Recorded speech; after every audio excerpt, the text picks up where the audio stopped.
Joe Walcott, also known as Barbados Joe Walcott to distinguish him from the more contemporary American boxer known by the same name, was a Bajan professional boxer who reigned as the World Welterweight Champion from 1901 to 1906, becoming the first black man ever to capture the title.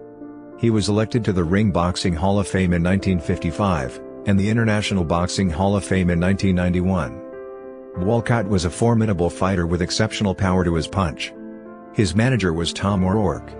In evidence, his wins were an impressive 60% by knockout.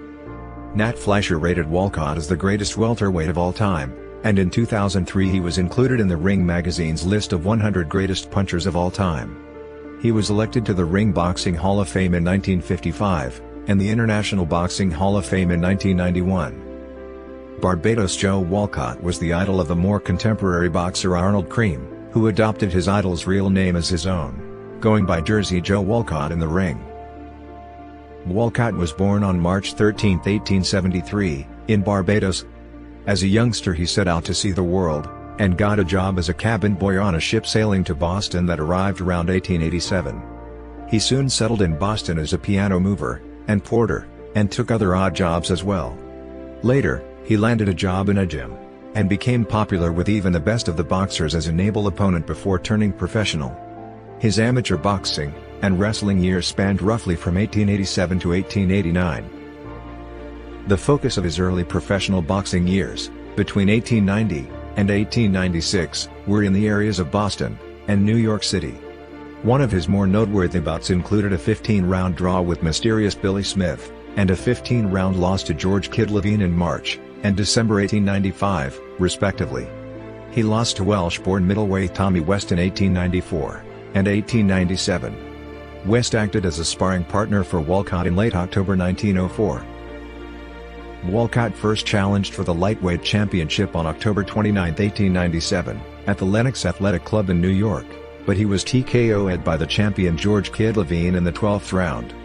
He was also unsuccessful in his first attempt to win the World Welterweight Championship when mysterious Billy Smith outpointed him on December 6, 1898. Walcott fought Smith, likely his most frequent opponent, 6 times in his career. On February 23, 1900, Walcott met the Jewish light heavyweight Joe Choinsky, winning in a surprising 7th-round TKO, though outweighed by 16 pounds, and conceding his opponent a full foot advantage in height. Likely sensing the need for a quick start against his gifted opponent, Walcott sent Choinsky to the mat 5 times in the first round, and was the aggressor throughout the bout. Choinsky, a 3-to-1 betting favorite before the bout, suddenly became a 2-to-1 underdog after the bell ending the first round. Walcott seemed to have a slight advantage in the second, though Choinsky landed a solid blow. By the third round, Walcott pressed his advantage with a superior defense, and landed blows nearly at will before the sound of the bell. The fourth seemed even, and the fifth entirely in Walcott's favor, but in the sixth Walcott cut Choinsky's right eye.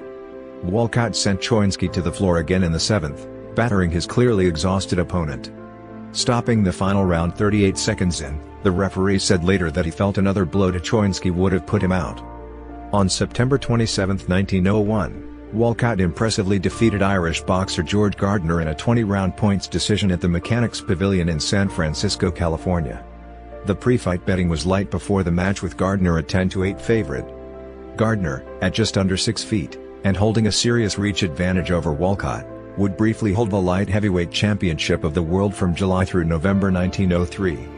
Walcott was the aggressor throughout the bout, landing more clean blows, though there was a great deal of clinching and wrestling throughout the furious bout, likely a result of the mismatch in reach between the two opponents.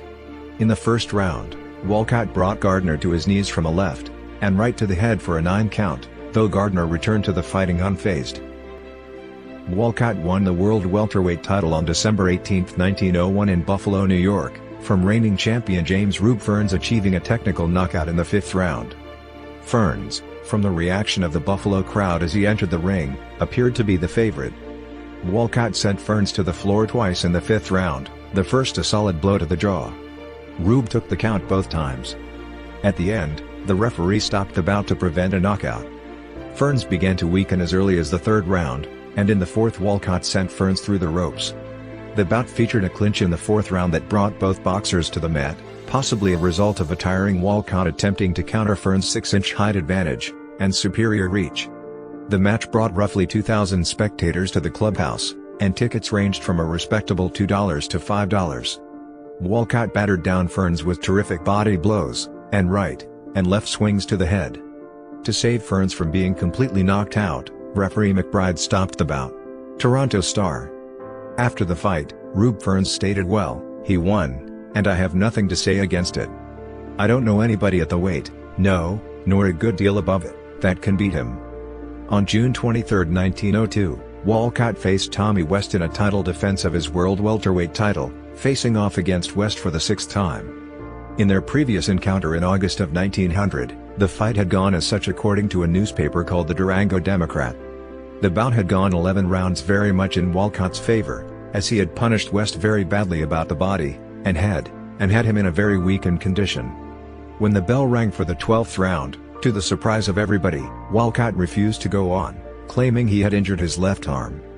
Referee Charlie White, suspecting crookedness, insisted upon Walcott continuing, but the Negro refused to do so, which left White no alternative other than to declare West the winner. There was quite a large sum of money wagered, with West as favorite, and the referee is very outspoken in reference to Walcott's peculiar actions. Manager Kennedy, on behalf of the club, announced that Walcott's share of the money would not be given to him, but would be donated to some charitable institution.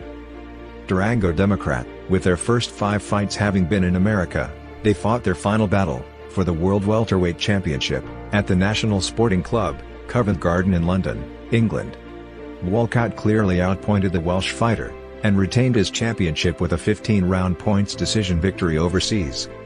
On June 18, 1903, Walcott fought young Peter Jackson, an exceptional black contender, to a 20-round draw, in Portland, Oregon, in a match billed as a World Welterweight Championship. The title did not change hands due to the draw decision. Walcott would later lose to Jackson on June 10, 1904, in a 4th-round knockout during a non-title fight in Baltimore, after receiving a punch to the stomach. Up until the time of the knockout, Walcott was considered to have a slight lead over Jackson, as his blows to the head and neck of his opponent were not landing with much force. Walcott had previously fought Jackson twice in the winter of 1902 to a win and a draw. On April 4, 1904, Walcott defended his title against black contender Dixie Kid. He was winning the fight handily when the referee disqualified Walcott for no apparent reason in the final seconds of the 20th round. Duck Sullivan, the referee, was a last-minute replacement, and Walcott protested the choice before the bout began. In the one-sided contest, Walcott appeared to have a clear advantage in all but the 7th round. Many in the crowd were shocked with the decision, and Walcott himself was immediately angered at referee Sullivan, who made the call. The match was disregarded as a title bout when it was discovered, not surprisingly, that referee Sullivan had bet on Dixie Kid to win the match. Walcott fought the exceptional black boxer Sam Langford in a non-title fight before a modest crowd of 1,200 in Manchester, New Hampshire on September 5, 1904, with the fight ending in a 15-round draw. Langford had the better of the bout for the first 7 rounds, and staged an excellent defense, but in the remaining 8 rounds, Walcott fought furiously in a close battle where the crowd could not anticipate the outcome till the referee's decision. In the 3rd round, Langford brought Walcott to one knee with a blow to the jaw. Walcott met world lightweight champion Joe Gance in a non-title fight at Woodward's Pavilion in San Francisco on September 30, 1904, and scored a draw after 20 thrilling rounds. Many in the crowd believed Gance should have received the decision. The lightweight champion gained a lead from the 2nd till the 10th, using his right almost exclusively on the body of Walcott. Walcott, however, put tremendous force behind his blows, weakening the lightweight Gance in several points in the bout.